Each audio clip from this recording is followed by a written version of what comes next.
السلام علیکم ناظرین، سلامتی ہو آپ پر جہاں بھی آپ ہوں۔ کیلنڈر پر آج دن میں تاریخ رہی 27 جمادی الاخری، انگریزی تاریخ 31 جنوری ہے۔ اپنے میزبان راہی حجازی سے انڈیا کی خبریں سنیے۔ دیوبند میں امت شاہ کے پروگرام میں جمع بھیڑ پر بی جے پی کو نوٹس۔ اتر پردیش میں اسمبلی انتخابات کے دوران ضلع سہارنپور کے دیوبند میں ہفتے کو وزیر داخلہ امت شاہ کے عوامی رابطے مہم کے دوران جمع ہوئی بھیڑ کی وجہ سے کووڈ پروٹوکول کی خلاف ورزی کے الزام میں ضلع پولیس انتظامیہ نے بی جے پی کو وجہ بتاؤ نوٹس جاری کیا ہے۔ دیوبند اسمبلی حلقے کے الیکشن آفیسر دیپک کمار کی جانب سے اتوار کو کووڈ پروٹوکول کی خلاف ورزی کا حوالہ دیتے ہوئے بی جے پی کو نوٹس جاری کیا گیا۔ نوٹس میں کہا گیا ہے کہ امت شاہ کے پروگرام میں جمع ہوئی بھیڑ سے کووڈ پروٹوکول اور الیکشن کمیشن کی ہدایات کی واضح طور سے خلاف ورزی کی گئی ہے۔ ادھر دوسری جانب مغربی اتر پردیش میں انتخابی تشہیر کے لیے پہنچے بی جے پی امیدواروں کو کافی مخالفت کا سامنا کرنا پڑ رہا ہے۔ ایسے ہی ایک معاملے میں سیوال خاص اسمبلی سیٹ سے بی جے پی کے امیدوار منیندر پال سنگھ پر 24 جنوری کو حملہ کیا گیا۔ انڈین ایکسپریس کی رپورٹ کے مطابق منیندر پال سنگھ نے کہا کہ میرے قافلے میں چل رہی 7 گاڑیوں پر پتھراؤ کیا گیا، حالانکہ میں نے اس سلسلے میں کوئی شکایت درج نہیں کرائی ہے۔ یہ ہمارے لوگ ہیں، میں نے انہیں معاف کر دیا ہے۔ جمہوریت میں ووٹ مانگنے والوں کے ساتھ ایسا واقعہ نہیں ہونا چاہیے۔ جمعرات کی شام مظفر نگر کے کھتولی سے B J P M L A اور موجودہ امیدوار وکرم سینی کو بھینسنی گاؤں میں کسانوں کی بھیڑ نے گھیر لیا اور بی جے پی مخالف نعرے لگائے۔ اس دوران کئی مظاہرین نعرے لگا رہے تھے کہ آپ 5 سال بعد یہاں آئے ہیں۔ اس کے علاوہ باغپت کے چھپرولی سے بی جے پی کے امیدوار کو جمعے کے دن کالے جھنڈے دکھائے گئے اور پھر اسی شام انہیں انتخابی مہم کے لیے نروبدا گاؤں میں داخل نہیں ہونے دیا گیا۔ اخبار کے مطابق بجنور میں بھارتیہ کسان یونین کے لیڈر راکیش ٹکیت نے کہا کہ لوگوں کا یہ غصہ جائز ہے۔ انہوں نے کہا کہ اگر بی جے پی والے کسانوں کی حالت زار کو نظر انداز کرتے رہے تو انہیں کسانوں کے غصے کا سامنا کرنا پڑے گا۔ سوشل میڈیا پر متنازع پوسٹ ڈالنے کے الزام میں مولانا قمر عثمانی دہلی سے گرفتار۔ احمد آباد کے دھندوکا میں سوشل میڈیا پر متنازع پوسٹ ڈالنے والے کشن بھرواڑ کے قتل کے معاملے میں گجرات اے ٹی ایس کی ٹیم نے بریلوی مکتب فکر کے معروف عالم دین مولانا قمر غنی عثمانی کو دہلی سے گرفتار کر لیا ہے۔ مولانا قمر غنی عثمانی پر اشتعال انگیز تقریر اور کشن بھرواڑ کے قتل کے ملزم شبیر کو اکسانے کا الزام ہے۔ آج تک کی رپورٹ کے مطابق مبینہ ملزم شبیر نے عثمانی کے بیان کے بعد ہی اس طرح کا قدم اٹھایا تھا۔ پولیس کے مطابق مولانا قمر غنی عثمانی کی گزشتہ سال تریپورہ فساد میں بھی گرفتاری ہوئی تھی۔ مولانا کو مقامی عدالت میں پیش کیا گیا جہاں سے انہیں ٹرانزٹ ریمانڈ پر بھیج دیا گیا۔ انہیں گجرات کی عدالت میں بھی پیش کیا جائے گا۔ اے ٹی ایس پوچھ تاچھ کے لیے عدالت سے 14 دن کے ریمانڈ کی درخواست کر سکتی ہے۔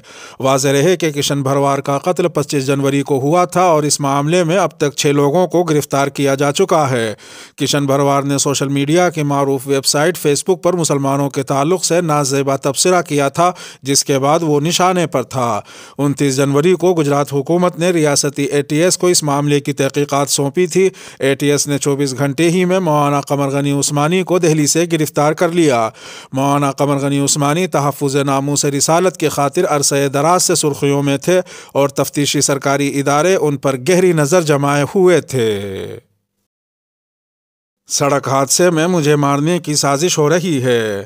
سماجوادی پارٹی کے لیڈر اور رامپور ممبر پارلیمنٹ اعظم خان کے بیٹے اور رامپور کی سوار اسمبلی سیٹ سے امیدوار اعظم خان نے نام لیے بغیر کہا کہ ان کا قتل کر دیا جائے گا۔ اس کے ساتھ ہی انہوں نے ڈویژنل مراد آباد کمشنر کے عہدے پر رہتے ہوئے اسمبلی انتخابات کے غیر جانبدارانہ نہ ہونے کا اندیشہ بھی ظاہر کیا ہے۔ یہ بات انہوں نے ایس پی آفس میں منعقدہ پریس کانفرنس میں کہی۔ اس دوران انہوں نے کہا کہ میرا پیچھا کیا جا رہا ہے۔ عبداللہ اعظم نے کہا کہ ہفتے تک سازش تھی کہ کسی طریقے سے میری نامزدگی کو منسوخ کرا دیا جائے، لیکن وہ ایسا نہ کرا سکے۔ اب نئی سازش رچی گئی ہے، اس کے تحت میرا پیچھا کیا جا رہا ہے، ساتھ ہی مجھے فرضی مقدمے میں دوبارہ جیل بھیجنے کی تیاری ہے۔ عبداللہ اعظم نے یہ بھی کہا کہ بی جے پی کے سوار یا رامپور شہر کے امیدوار کسی سڑک حادثے یا کسی بھی طریقے سے ماحول خراب کر کے یا مجھ پر حملہ کر کے میرا قتل کرا سکتے ہیں۔ انہوں نے کہا کہ میرے ساتھ یا نصیر چچا کے ساتھ، وجے سنگھ کے ساتھ یا امرجیت صاحب کے ساتھ کوئی بھی حادثہ ہو سکتا ہے۔ عبداللہ اعظم نے یہ بھی کہا کہ انہیں ضابطہ اخلاق کی خلاف ورزی کے مقدمات کا بھی سامنا ہے۔ کہا جا رہا ہے کہ ہم تمام پروٹوکول توڑ رہے ہیں، لیکن اگر ہم بھارتیہ جنتا پارٹی کے امیدواروں کے قافلوں کو دیکھیں تو یہاں نہ تو کوئی ضابطہ اخلاق ہے اور نہ ہی کوئی پروٹوکول۔ بابا قوم کو گالی دینے والے کو گوڈسے آپٹے بھارت رتن ایوارڈ سے نوازا گیا۔ بابا قوم مہاتما گاندھی کی 74ویں برسی پر اتوار کو مدھیہ پردیش کے شہر گوالیار سے چونکا دینے والی خبریں اور تصاویر سامنے آئی ہیں۔ 30 جنوری 1948 میں 3 گولیاں مار کر بابا قوم کو قتل کرنے والے ناتھو رام گوڈسے اور اس گھناؤنے فعل میں شامل رہے اس کے ساتھی کے نام پر ہندو مہا سبھا نے گوالیار میں 5 لوگوں کو اعزاز سے نوازا ہے۔ ہندو مہا سبھا نے ناتھو رام گوڈسے اور نارائن آپٹے کے نام سے منسوب پہلا گوڈسے آپٹے بھارت رتن ایوارڈ کالی چرن کو دیا۔ واضح رہے کہ کالی چرن ابھی جیل میں ہے، لیکن ان کی جانب سے ایوارڈ وصول کیا گیا ہے۔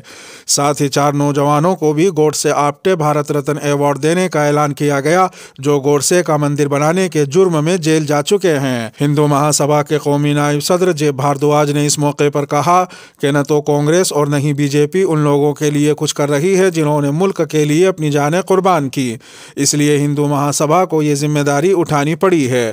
انہوں نے مزید کہا کہ ہم چاہتے ہیں کہ ملک کے نوجوان گوڈسے آپٹے کو جانیں، اس لیے ہم نے ان کے نام سے ایوارڈ شروع کیا ہے۔ ادھر دوسری جانب گوالیار پہنچنے والے بی جے پی کے ریاستی صدر وی ڈی شرما کو جب اس پورے معاملے کو لے کر میڈیا نے گھیر لیا تو ان کا پہلا رد عمل بہت چونکا دینے والا تھا۔ شرما نے کہا کہ ملک میں ہر کسی کو اظہار رائے کی آزادی ہے۔ بعد میں وہ سنبھلے اور مزید کہا کہ بھارت رتن اس طرح کسی کو نہیں دیا جاتا، یہ آپ بھی جانتے ہیں۔ اگر میں کہوں کہ آپ آج سے بھارت رتن ہیں تو کیا یہ ہو جائے گا؟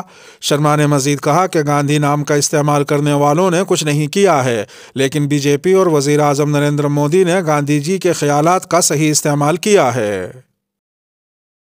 آج کسان منا رہے ہیں وشواس گھات دیوس، صدر کو بھیجے گئے میمورنڈم میں تحریک دوبارہ شروع کرنے کا انتباہ۔ سنیکت کسان مورچہ آج حکومت کے خلاف وشواس گھات دیوس منا رہا ہے۔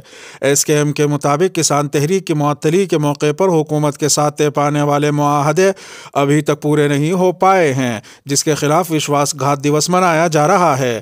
ایس کے ایم نے صدر جمہوریہ رام ناتھ کووند کے خلاف ضلع مجسٹریٹ اور تحصیلداروں کو ایک میمورنڈم بھی دیا ہے۔ میمورنڈم میں ناراضگی کا اظہار کرتے ہوئے وعدے پورے نہ ہونے کی صورت میں دوبارہ احتجاج شروع کرنے کا انتباہ دیا گیا ہے۔ صدر جمہوریہ کو بھیجے گئے میمورنڈم میں سنیکت کسان مورچے نے کہا کہ انتہائی دکھ اور ناراضگی کے ساتھ یہ اطلاع دی جاتی ہے کہ ایک بار پھر ملک کے کسانوں کے ساتھ دھوکہ ہوا ہے۔ حکومت ہند کے ذریعے 9 دسمبر کو بھیجا گیا خط، جس کی بنیاد پر ہم نے کسان تحریک ملتوی کرنے کا فیصلہ کیا تھا، ان میں سے کوئی بھی وعدہ پورا نہیں کیا گیا۔ اسی لیے ملک بھر کے کسانوں نے آج وشواس گھات دیوس منانے کا فیصلہ کیا ہے۔ میمورنڈم میں مزید کہا گیا کہ حکومت کسانوں کے اعتماد کو نہ توڑے، اقتدار کسانوں کے صبر کا امتحان لینا چھوڑ دے۔ آپ مرکزی حکومت کو اس کے تحریری وعدے یاد دلائیں اور انہیں جلد از جلد پورا کروائیں۔ اگر حکومت ہند اپنی تحریری یقین دہانی سے منحرف ہو جاتی ہے تو کسانوں کے پاس احتجاج دوبارہ شروع کرنے کے علاوہ کوئی چارہ نہیں بچے گا۔